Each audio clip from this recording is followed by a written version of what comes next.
이 도시락에 독이 든 것 같습니다. 먹자마자 숨을 못 쉬고 쓰러졌어요. 남편 회사 동료의 목소리가 전화기 너머에서 터지는 순간 저는 식탁 모서리를 붙잡고 겨우 서 있었습니다. 그 도시락은 남편 것이 아니었습니다. 그날 아침 시어머니가 제게 건넨 도시락이었죠. 어제는 내가 말이 심했다. 이거 먹고 마음 좀 풀어. 그런데 그걸 남편이 자기 점심인 줄 알고 들고 나갔고 2시간 뒤 남편은 응급실로 실려갔습니다. 저는 그 자리에서 경찰에 전화를 걸었는데요. 끝까지 들어보시고 제 마음이 이해되신다면 구독과 좋아요 그리고 여러분의 생각도 댓글로 남겨주세요. 안녕하세요. 저는 경기도 수원에 사는 41살 직장인입니다. 결혼 5년 차였고 남편과 시어머니, 저 이렇게 셋이 한 집에 살았습니다. 아이가 잘 생기지 않아 병원을 다닌 지 오래였고 그 일 때문에 집안에서 제 자리는 점점 좁아졌어요.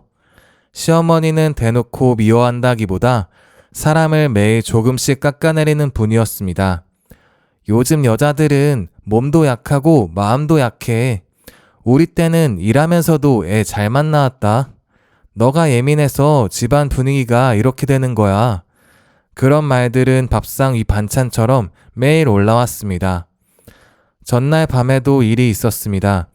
퇴근하고 돌아오니 시어머니가 거실에 앉아 기다리고 있었습니다. 남편은 아직 회사에 있었고 저는 가방도 내려놓기 전에 시어머니의 시선을 받았습니다. 시어머니는 제 병원 봉투를 보더니 입술을 비틀었습니다. 또 병원이냐? 그렇게 돈 들여서 뭐가 달라졌어? 저는 신발을 벗다 말고 멈췄습니다. 어머니, 저도 노력하고 있어요. 시어머니는 식탁 위 물컵을 밀어놓았습니다. 노력이라는 말은 결과가 있을 때 하는 거야. 우리 아들 나이만 먹고 있잖아. 방에 들어와 문을 닫았지만 거실에서 시어머니와 남편의 낮은 목소리가 새어 들어왔습니다. 엄마도 세림이한테 그렇게 말하지 마. 내가 틀린 말 했어? 그래도 내일 내가 뭐라도 해줄 거니까 걱정하지 마. 저는 그때는 그 말을 제대로 새겨듣지 않았습니다. 시어머니가 저를 위해 뭘 해준다는 말은 믿기 어려웠으니까요. 다음 날 아침 저는 평소처럼 출근 준비를 했습니다. 시어머니는 이상하게도 부엌에서 일찍부터 뭔가를 싸고 있었습니다. 식탁에는 보온 도시락 하나가 놓여 있었고 뚜껑 위에는 작은 쪽지가 붙어 있었습니다. 점심에 데워 먹어라. 저는 그 글씨를 보고 멈칫했습니다. 시어머니는 저를 보자마자 괜히 앞치마를 만졌습니다. 어제는 내가 말이 좀 심했어. 이거 먹고 기분 풀어. 저는 도시락을 내려다봤습니다. 어머니가 직접 만드신 거예요? 시어머니는 퉁명스럽게 고개를 돌렸습니다. 그럼 사왔겠어. 며느리한테 사과 한마디 못할 만큼 내가 못된 사람은 아니야. 그 말이 진심인지 또 다른 압박인지 알 수 없었습니다. 하지만 저는 더 따지고 싶지 않았습니다. 한 집에 살다 보면 싸움 하나하나를 끝까지 물고 늘어질 힘도 사라지거든요. 저는 도시락 가방을 현관 쪽 선반 위에 올려두었습니다. 알겠어요. 점심에 먹을게요. 시어머니는 이상하게 제 손끝을 따라 도시락을 오래 봤습니다. 그리고 아주 낮게 거의 혼잣말처럼 중얼거렸습니다. 씻기 전에 먹어야 좋은데. 그때 남편이 방에서 급하게 나왔습니다. 넥타이는 반쯤 매어 있었고 손에는 노트북 가방이 들려 있었습니다. 나 오늘 회의 빨라서 먼저 나갈게. 저는 화장대 앞에서 머리를 묶으며 대충 대답했습니다. 응, 다녀와. 남편은 현관 선반 위에 있던 도시락 가방을 자기 것인 줄 알고 집어들었습니다. 저는 그 순간을 보지 못했습니다. 시어머니는 봤는데 바로 붙잡지 않았습니다. 현관문이 닫히고 나서야 시어머니가 허공을 보며 입술을 깨물었습니다. 저는 가방을 챙기다 도시락이 없어진 걸 알아차렸습니다. 어머니, 도시락 어디 갔어요? 시어머니는 현관 쪽을 바라보다가 뒤늦게 손을 내렸습니다. 도연이가 들고 나갔나 보다. 저는 잠깐 멈췄지만 크게 따지진 않았습니다. 어차피 남편도 아침을 제대로 못 먹고 나갔고 도시락 하나로 또 집안 분위기를 험하게 만들고 싶지 않았습니다. 됐어요. 저는 회사에서 사 먹으면 돼요. 시어머니는 이상하게 아쉬운 얼굴을 했습니다. 그건 너가 먹어야 하는 건데. 저는 그 말을 그냥 흘려들었습니다. 그때만 해도 그 한마디가 나중에 제 머릿속에서 얼마나 무섭게 되살아날지 몰랐습니다. 회사에 도착해서도 기분이 개운하지 않았습니다. 시어머니가 사과랍시고 도시락을 싸준 일도 낯설었고 남편이 그걸 가져간 뒤 시어머니가 보인 표정도 마음에 걸렸습니다. 하지만 오전 업무가 몰려오자 저는 억지로 생각을 끊었습니다. 그러다 점심시간이 조금 지났을 때 낯선 번호가 휴대폰에 떴습니다. 전화를 받자마자 남자 목소리가 떨렸습니다. 재수씨 맞으세요? 저 도연 팀장님 회사 동료입니다. 지금 팀장님이 쓰러지셨어요. 저는 의자에서 벌떡 일어났습니다. 네? 우리 남편이요? 수화기 너머에서 사람들이 웅성거리는 소리가 들렸습니다. 도시락을 드시다가 갑자기 얼굴이 붓고 숨을 못 쉬셨어요. 입술이 파랗게 변하고 다들 독이라도 든 거 아니냐고 난리입니다. 구급차 불렀고 병원으로 이동 중입니다. 저는 가방을 들고 사무실에 뛰쳐나왔습니다. 엘리베이터를 기다리는 몇 초도 견딜 수 없어 계단으로 내려갔습니다. 택시를 잡아 타자마자 시어머니에게 전화를 걸었습니다. 시어머니는 한참 만에 받았습니다. 어머니, 도시락에 뭐 넣으셨어요? 잠깐 침묵이 흘렀습니다. 왜 그러니? 저는 휴대폰을 꽉 쥐었습니다. 그 도시락 먹고 쓰러졌대요. 남편이 숨을 못 쉰대요. 대체 뭘 넣으신 거예요? 시어머니의 숨소리가 거칠어졌습니다. 그거 너 먹으라고 만들었던 건데. 저는 그 말에 등골이 서늘해졌습니다. 왜요? 남편은 먹으면 안 되는 음식이에요? 시어머니는 당황한 듯 말끝을 흐렸습니다. 그런 뜻은 아니야. 어디 병원으로 갔어? 저는 눈을 감았다 떴습니다. 남편 지금 응급실로 가고 있어요. 재료 말해주세요. 하나도 빼지 말고요. 시어머니는 정확히 말하지 못했습니다. 몸에 좋은 것, 여자한테 좋다는 것, 오래전부터 어른들이 먹던 것, 그런 말만 반복했습니다. 저는 그 순간 경찰 번호를 눌렀습니다. 택시 뒷좌석에서 제 목소리는 차갑게 굳어 있었습니다. 남편이 음식 먹고 쓰러졌습니다. 그 음식은 원래 제가 먹으라고 시어머니가 준비한 도시락이에요. 병원으로 빨리 와주세요. 전화를 끊자 손이 떨렸습니다. 제가 너무 멀리 간 걸까? 아니면 늦기 전에 제대로 한 걸까? 판단할 수 없었습니다. 병원 응급실 앞에는 남편 회사 사람들이 몰려 있었습니다. 도시락을 건넸다는 동료가 저를 알아보고 다가왔습니다. 그의 손에는 비닐봉지에 쌓인 도시락이 들려 있었습니다. 혹시 몰라서 그대로 챙겨왔습니다. 팀장님이 두세 숟가락 먹고 바로 이상해졌어요. 저는 비닐봉지 안을 내려다봤습니다. 밥 위에는 검은깨 같은 가루가 뿌려져 있었고 나물과 전복 조각, 뭔지 모를 진한 양념이 섞여 있었습니다. 시어머니가 평소 만들던 반찬과는 달랐습니다.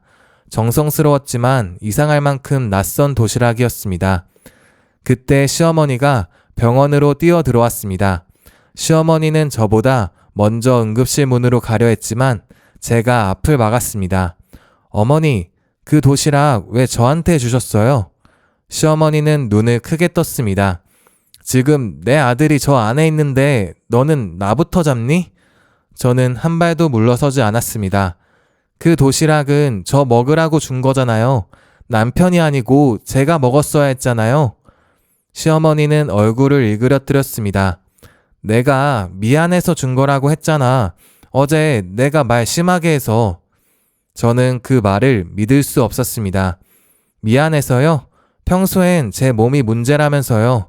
손주 못 안겨주는 며느리라면서요. 그런데 갑자기 미안해서 도시락을 싸오셨다고요? 시어머니의 눈가가 떨렸습니다. 너는 나를 그렇게밖에 못 보니? 저는 도시락 봉지를 가리켰습니다. 오늘 남편이 죽을 뻔했어요. 제가 먹었으면 제가 저 안에 누워있을지도 몰라요. 그런데 제가 어떻게 어머니를 믿어요? 그때 경찰이 도착했습니다. 시어머니는 경찰을 보자 제 쪽으로 고개를 돌렸습니다. 너가 불렀니? 저는 숨을 삼켰습니다. 네, 제가 불렀어요. 시어머니의 얼굴이 하얗게 질렸습니다. 내가 너한테 밥 한번 해줬다가 경찰까지 보게 되는구나. 저는 그 말에 가슴이 찢어지는 것 같았지만 이미 물러설 수 없었습니다. 경찰은 도시락을 확인하고 누가 만들었는지 물었습니다. 저는 바로 대답했습니다. 시어머니가 만들었습니다. 오늘 아침 저한테 먹으라고 주셨어요. 시어머니는 억울하다는 듯 가슴을 쳤습니다. 그래요, 내가 만들었어요. 며느리랑 싸운 게 마음에 걸려서 만들었어요. 그게 죄예요? 경찰이 차분히 물었습니다. 재료가 무엇이었습니까? 시어머니는 대답을 망설였습니다. 그냥 몸에 좋은 것들입니다. 전복, 검은콩, 대추, 잣가루 조금, 들기름에 볶은 나물, 또 시장에서 산 약재를 우린 물에 밥을 지었고요. 남편 회사 동료가 옆에서 조심스럽게 입을 열었습니다. 팀장님이 예전에 견과류 들어간 소스는 피한다고 하신 적 있어요. 정확히는 모르지만 회식 때도 땅콩 들어간 건 안 드셨습니다. 저는 그를 돌아봤습니다. 저는 그런 얘기 들은 적이 없어요. 시어머니의 얼굴이 굳었습니다. 경찰이 시어머니에게 다시 시선을 돌렸습니다. 아드님이 견과류에 문제가 있다는 걸 알고 계셨습니까? 시어머니는 입술을 꾹 다물었습니다. 그 침묵 하나가 제 심장을 세게 눌렀습니다. 알고 계셨어요? 시어머니는 겨우 입을 열었습니다. 어릴 때 잠깐 그랬어. 다 큰 애가 아직도 그럴 줄 누가 알았니? 저는 그대로 굳었습니다. 남편의 몸에 관한 중요한 사실을 저는 몰랐고 시어머니는 알고 있었습니다. 그런데 그런 사람이 정체도 제대로 말하지 않은 도시락을 제게 먹으라고 줬습니다. 그 도시락을 남편이 가져가자 아쉬워했고 쓰러졌다는 말을 듣고도 재료를 바로 말하지 못했습니다. 제 의심은 그 순간 확신처럼 굳어졌습니다.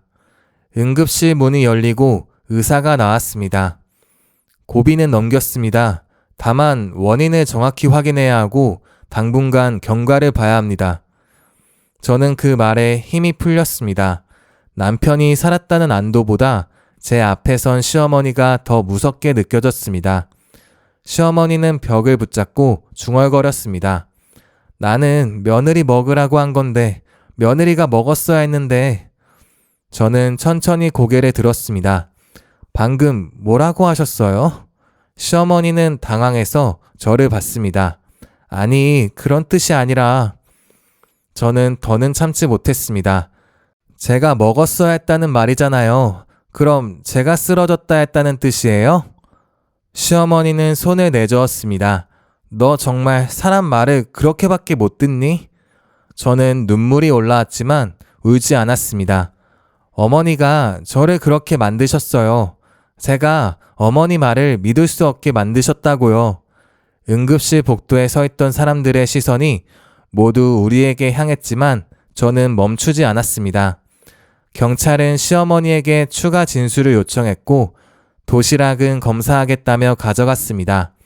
시어머니는 끌려가는 사람처럼 경찰 뒤를 따라가면서도 저를 향해 독하게 눈을 떴습니다. 너가 오늘 한 짓 나중에 반드시 후회할 거다. 저는 그 말을 듣고 더 차가워졌습니다. 제가 후회할지 어머니가 후회할지 이제 확인하면 되겠네요.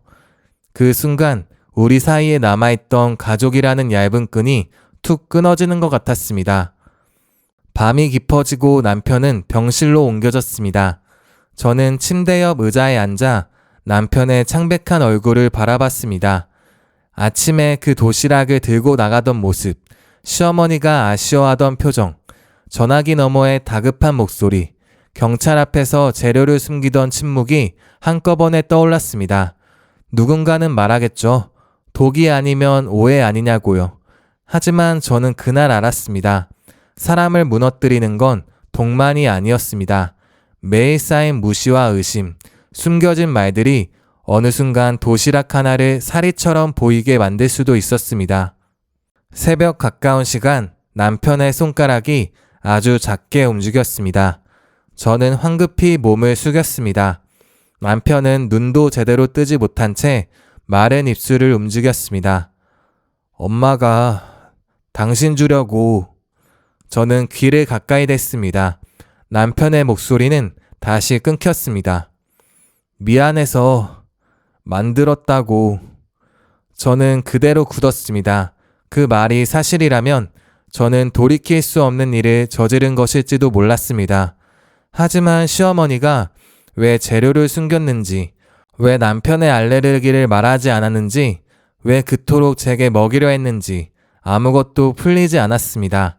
저는 병실 문 밖에 서 있는 시어머니의 그림자를 바라보며 그 도시락이 사과였는지 함정이었는지 끝까지 확인하기로 마음먹었습니다. 경찰은 병원 안쪽 작은 상담실에 저를 먼저 불렀습니다. 저는 의자에 앉자마자 손을 무릎 위에 모았습니다. 형사는 도시락 사진을 제 앞으로 밀었습니다. 이 도시락을 처음 받은 사람이 본인 맞습니까? 저는 사진 속 반찬을 바라보다가 고개를 끄덕였습니다. 네, 시어머니가 오늘 아침 저한테 주셨어요. 어제 싸운 게 미안하다면서요. 형사는 볼펜 끝으로 도시락 뚜껑 부분을 짚었습니다. 남편분이 가져간 건 우연이었고요. 저는 입술을 눌렀습니다. 네, 남편이 자기 도시락인 줄 알고 가져갔어요. 저는 굳이 따지지 않았고요.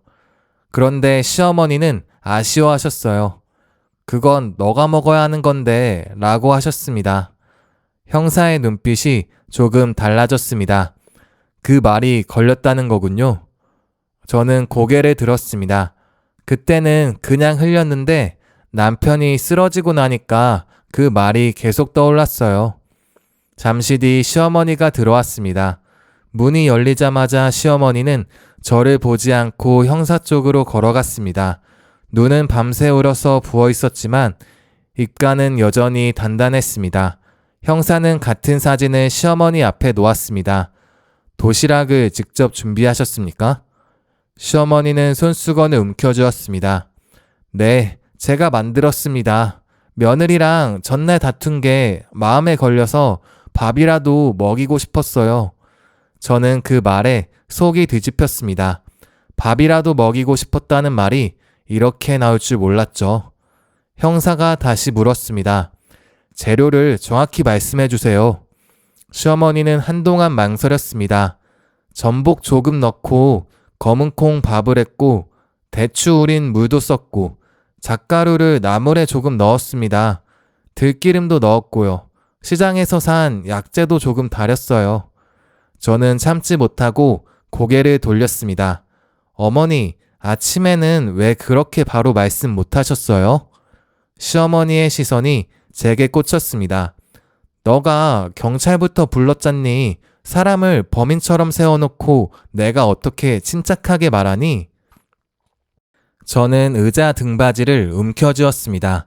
남편이 쓰러졌잖아요. 그 도시락은 원래 제가 먹을 거였고요. 시어머니의 얼굴이 붉어졌습니다. 그래서 내가 너를 죽이려고 했다는 거야?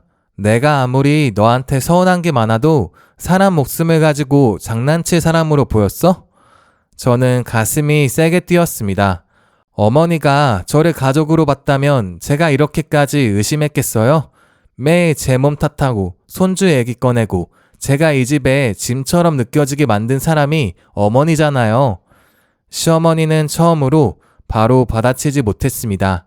형사는 두 사람을 떼어놓듯 낮은 목소리로 정리했습니다. 두 분 감정은 알겠습니다. 현재는 독극물 여부와 음식 섭취 후 반응 원인을 확인하는 게 먼저예요. 그 말이 끝나자 간호사가 상담실 문을 열고 들어왔습니다. 보호자분 담당 의사 선생님께서 설명하신다고 합니다. 저는 자리에서 벌떡 일어났고 시어머니도 동시에 몸을 움직였습니다. 우리는 같은 사람을 향해 달려가면서도 서로를 밀어내듯 복도를 걸었습니다. 의사는 차트를 들고 있었습니다. 얼굴은 심각했지만 처음보다 안정된 표정이었습니다. 우선 환자분은 고비를 넘겼습니다. 다만 음식 섭취 직후 급성 알레르기 반응이 강하게 온 것으로 보입니다. 독극물 반응보다는 아나필락시스 양상에 가깝습니다. 저는 그 단어가 귀에 잘 들어오지 않았습니다. 독이라는 뜻인가요? 의사는 고개를 끄덕였습니다. 현재까지는 그렇습니다. 정확한 검사는 더 필요하지만 견과류나 특정 약재 성분에 대한 반응 가능성이 큽니다. 그 순간 시어머니의 어깨가 내려갔습니다. 안도한 사람의 모습이었지만 저는 오히려 더 차가워졌습니다. 견과류요? 제 목소리가 떨렸습니다. 가족력이나 과거 병력이 있으면 확인이 필요해요. 환자분이 예전에 비슷한 반응을 보인 적이 있나요? 저는 바로 대답하지 못했습니다. 저는 그런 얘기를 들은 적이 없었거든요. 그런데 시어머니가 제 옆에서 아주 작게 숨을 들이키셨습니다. 어머니, 알고 계셨죠? 시어머니는 의사를 보며 억지로 입을 열었습니다. 어릴 때 한 번은 그런 적은 있었어요. 아주 어릴 때요. 그때는 잣인지 땅콩인지도 정확하지 않았고 커가면서 괜찮아진 줄 알았어요. 저는 웃음이 나올 뻔했습니다. 너무 기가 막히면 사람이 울지도 못하더라고요. 저는 결혼하고 5년 동안 그런 얘기 한 번도 못 들었어요. 그런데 어머니는 알고 계셨네요. 알고 계셨는데 잣가루를 넣으셨어요? 시어머니는 손수건을 꽉 쥐었습니다. 그건 너 먹으라고 만든 거였잖아. 저는 한 걸음 뒤로 물러섰습니다. 그 말은 변명이면서 동시에 더 무서운 고백처럼 들렸습니다. 그러니까요. 저 먹으라고 만든 거잖아요. 남편이 아니라 제가 먹었어야 하는 도시락이었죠.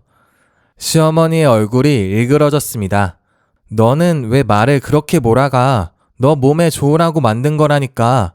저는 의사 앞이라는 것도 있고 목소리를 높였습니다. 제 몸에 좋다는 걸 왜 저한테 설명하지 않으셨어요? 왜 재료를 숨겼어요? 의사는 우리를 잠시 진정시키고 병실로 안내했습니다. 남편은 산소주를 단 채 잠들어 있었습니다. 얼굴은 부어 있었고 손등에는 주사 바늘이 꽂혀 있었습니다. 저는 침대 옆에 서서 남편을 내려다봤습니다. 화를 내고 싶어도 그 얼굴을 보면 목이 막혔습니다. 시어머니는 침대 반대편에 서서 남편의 발끝만 바라봤습니다. 누구도 먼저 앉지 못했습니다. 같은 병실 안에서 우리는 서로에게 가장 위험한 사람이 되어 있었습니다. 오후가 되자 경찰은 독극물 가능성이 낮다는 중간 소견을 전했습니다. 하지만 도시락이 원래 저를 향해 있었다는 사실, 시어머니가 재료를 제대로 말하지 않은 사실, 남편의 과거 알레르기를 가족이 숨겨왔다는 사실은 그대로 남아 있었습니다. 저는 경찰서에 정식 고소 여부를 묻는 서류를 받아들고 복도 의자에 앉았습니다. 시어머니는 그 서류를 보자마자 제 앞으로 다가왔습니다. 설마 너 나를 고소할 생각이야? 저는 서류를 접지 않았습니다. 모르겠어요. 지금은 어머니를 믿을 수가 없어요. 시어머니의 눈빛이 매서워졌습니다. 너가 나를 못 믿는 건 너 마음이지만 내가 너를 죽이려 했다는 말은 절대 용서 못한다. 저는 고개를 들었습니다. 저도 어머니가 제 몸을 함부로 말한 세월을 용서 못해요. 아이가 안 생기는 게 저 혼자 잘못인 것처럼 몰아붙이고 제가 웃으면 뻔뻔하다 하고 울면 예민하다고 하셨잖아요. 그 말에 시어머니는 한동안 아무 말도 못했습니다.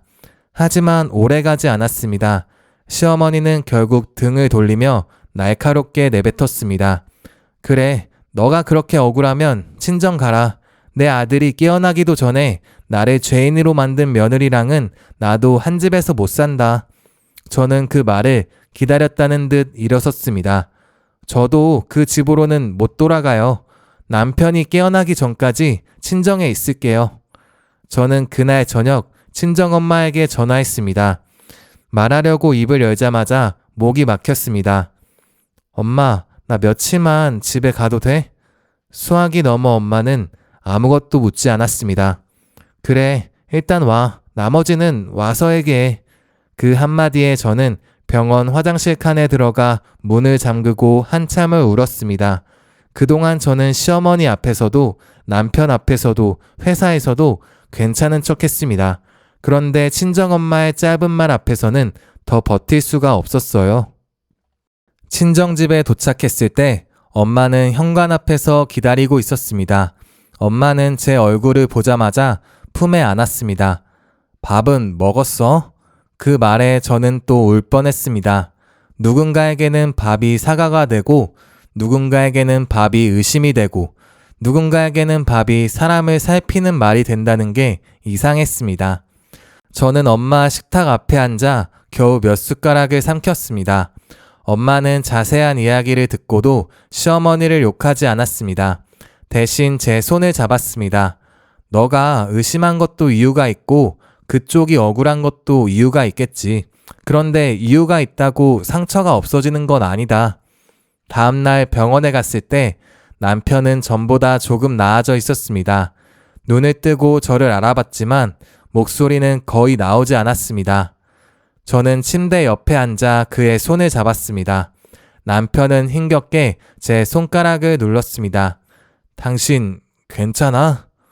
저는 어이가 없어서 눈물이 날 뻔했습니다. 지금 누가 누굴 걱정해. 남편은 희미하게 입꼬리를 움직였습니다. 엄마, 너무 몰아세우지 마. 저는 손을 빼지 않았지만 마음은 한 발 물러섰습니다.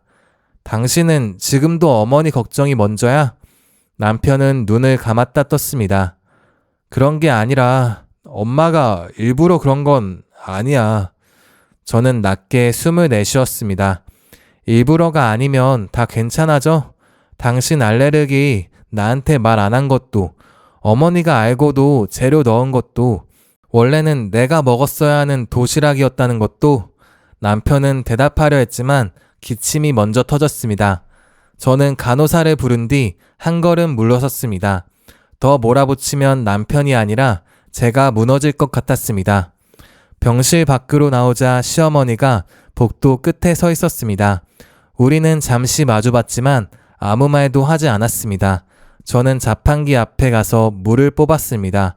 그때 시어머니가 병실 문 앞에 서서 혼잣말처럼 중얼거리는 소리가 들렸습니다. 내가 그 애 몸 좀 살려보려다가 내 아들을 잡을 뻔했네. 내가 무슨 짓을 한 거야.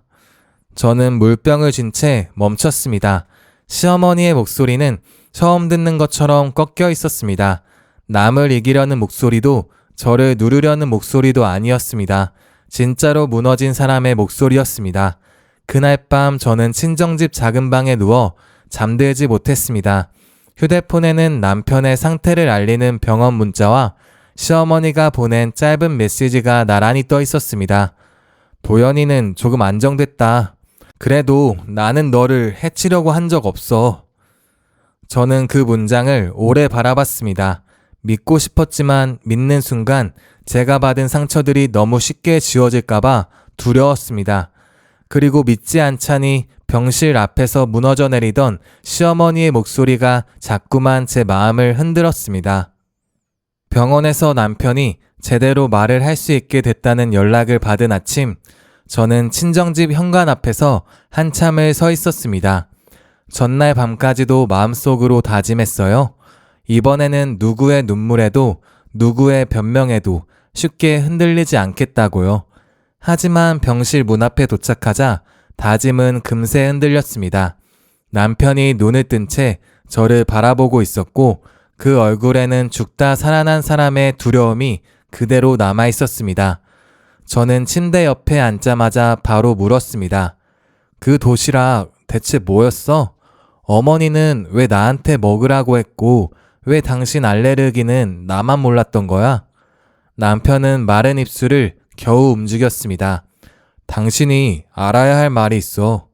저는 물컵을 들어 남편 입가에 가져갔습니다. 그날 아침에 엄마가 도시락 싸면서 혼잣말처럼 그랬어. 세림이가 요즘 너무 말랐다고, 손주도 좋지만 며느리 몸부터 버텨야 한다고, 내가 말은 모지게 했어도 그애 쓰러질까봐 겁난다고 하셨어. 그 말이 제 가슴 한가운데를 그대로 찔렀습니다. 제가 독이라고 믿었던 도시락이 사실은 저를 살려보겠다고 만든 밥이었다는 뜻이었으니까요. 하지만 이상하게 눈물이 나지 않았습니다. 너무 늦게 도착한 진심은 위로보다 먼저 상처를 건드렸습니다. 저는 남편을 바라봤습니다. 그럼 왜 나한테 그렇게 말하지 않았어? 남편은 손을 움켜쥐었습니다. 엄마가 당신한테 임신에 좋다는 음식이라고 말하면 부담 줄까봐. 그냥 어제 싸운 게 미안해서 만든 거라고 하자고 했대. 그리고 내 알레르기는 나도 이렇게 심할 줄 몰랐어.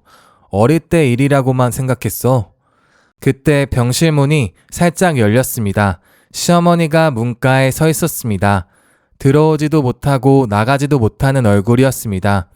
저는 고개를 돌려 시어머니를 똑바로 봤습니다. 들어오세요. 어머니도 들으셔야죠. 시어머니는 천천히 병실 안으로 들어왔습니다. 남편의 얼굴을 먼저 살피더니 제 앞에서 걸음을 멈췄습니다. 어머니, 저 살리려고 만든 도시락이었다는 거 다 들었어요. 임신이 잘 된다는 음식이 아니라 제 몸부터 버티게 하려고 만든 거였다고요. 시어머니의 눈가가 바로 붉어졌습니다. 그래, 내가 표현을 못해서 그렇지 너 해치려고 한 건 아니야.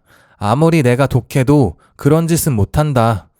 저는 웃음이 새어나올 뻔했습니다. 어머니, 그 말만 하면 다 끝나는 줄 아세요? 시어머니의 얼굴이 굳었습니다. 그럼 내가 뭘 더 해야 하니? 저는 그 말에 참아왔던 것을 터뜨렸습니다.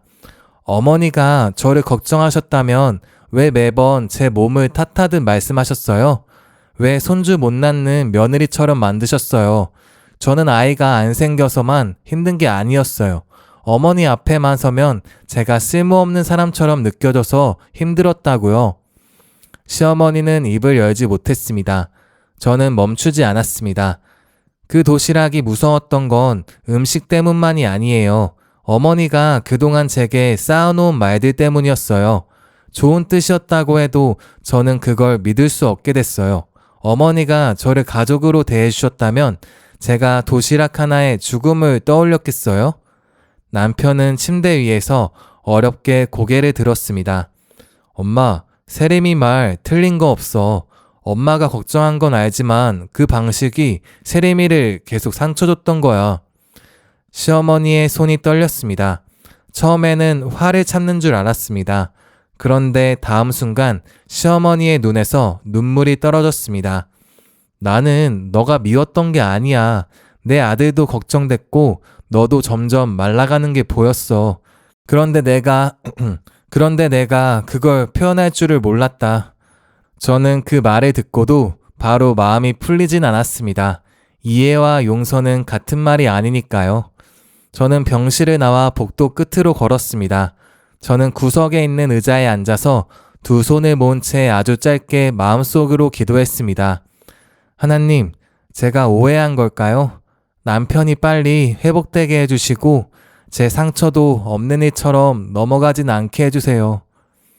그 한마디를 꺼내고 나서야 제 숨이 조금 내려앉았습니다. 저는 시어머니를 무너뜨리고 싶었던 게 아니라 다시는 같은 방식으로 다치고 싶지 않았던 거였습니다. 저녁 무렵 저는 다시 병실로 돌아갔습니다. 시어머니는 남편 침대 옆에 앉아 있었고 남편은 잠들어 있었습니다. 저는 문 앞에 서서 낮게 입을 열었습니다.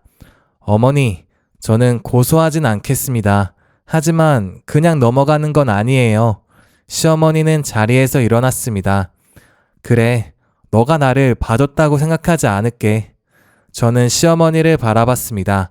앞으로 제 건강, 제 임신, 아이 문제를 어머니 기준으로 말하지 마세요. 뭘 먹이기 전에 먼저 묻고 남편 몸에 관한 것도 숨기지 말아주세요. 시어머니는 한참 저를 보더니 천천히 고개를 숙였습니다. 알겠다. 이번에는 너가 정해. 내가 따를게. 그 말이 낯설었습니다. 시어머니가 처음으로 제 마음을 꺾으려 하지 않았으니까요. 남편은 잠에서 깨어 우리를 바라보다가 힘없이 웃었습니다. 나도 바뀔게. 중간에서 좋은 사람인 척 하지 않고 당신 편에 서줄게. 저는 남편을 봤습니다. 내 편인 척 하지 말고 책임지는 사람이 돼. 남편은 고개를 끄덕였습니다. 우리 이제 손주 얘기보다 세림이 이야기부터 하자. 저는 남편을 돌아봤습니다. 당신도 기억해. 내 몸은 집안 문제가 아니라 내 삶이라는 걸. 남편은 고개를 끄덕였습니다. 알겠어. 이번엔 잊지 않을게. 시어머니도 낮게 입을 열었습니다. 나도 묻기 전에 먼저 말하지 않으마. 그럼 저 오늘 집으로 돌아갈게요. 다시 돌아가고 싶어요. 남편의 눈가가 젖었습니다. 그는 침대에서 몸을 일으키려다가 힘이 빠져 다시 기대었습니다. 고마워. 내가 먼저 바뀔게. 당신이 집에서 또 혼자 버티게 만들지 않을 거야. 시어머니도 식탁 끝을 붙잡듯 병실 의자 등받이를 잡았습니다. 나도 그렇게 하마. 아이 문제도 기다려줄 거야. 그 말이 이상하게 따뜻했습니다. 저를 밀어붙이지 않는 약속이 이렇게 낯설 줄 몰랐습니다. 어머니, 저도 어머니 마음을 전부 의심부터 하지 않을게요. 대신 어머니도 저한테 좋은 뜻이었다는 말로 상처를 덮지 말아주세요. 시어머니는 고개를 깊이 숙였습니다. 그래, 좋은 뜻이면 더 조심했어야 했다. 이번엔 내가 배웠어. 퇴원 수속을 마친 뒤 우리는 셋이 함께 원래 살던 집으로 돌아갔습니다. 현관문을 여는 순간 며칠 전 제가 짐을 싸서 나가던 장면이 떠올라 가슴이 잠깐 내려앉았습니다. 그런데 이번에는 달랐습니다. 시어머니는 제 가방을 빼앗아 들지 않았고 남편도 괜찮냐는 말만 조심스럽게 꺼냈습니다. 그날 저녁 우리는 오랜만에 같은 식탁 앞에 앉았습니다. 시어머니는 제 밥그릇을 채워주시기 전 처음으로 저를 보았습니다. 이 정도면 괜찮겠니? 저는 고개를 끄덕였습니다. 네, 괜찮아요. 그 짧은 대답 하나가 이상하게 크게 느껴졌습니다. 누군가 제게 묻고 제가 대답하고 그 대답이 존중되는 식탁은 처음이었으니까요. 저는 알았습니다. 가족이 다시 시작한다는 건 아무 일도 없었던 것처럼 웃는 게 아니었습니다. 아팠던 말을 기억하면서도 다시는 그렇게 하지 않겠다고 서로 앞에서 약속하는 일이었습니다. 그 도시락은 한때 저를 가장 무섭게 만든 밥이었지만 결국 우리 셋을 식탁 앞으로 다시 불러낸 밥이 되었습니다. 저는 남편의 손을 잡고 방문 너머 부엌 불빛을 바라보았습니다. 이제 우리 집은 손주를 기다리는 집이 아니라 서로를 먼저 존중하는 법을 배워가는 집이 되어가고 있었습니다. 지금까지 제 이야기 들어주셔서 감사합니다. 제 사연이 좋으셨다면 구독과 댓글 남겨주시고 다른 사연들도 꼭 들어보세요.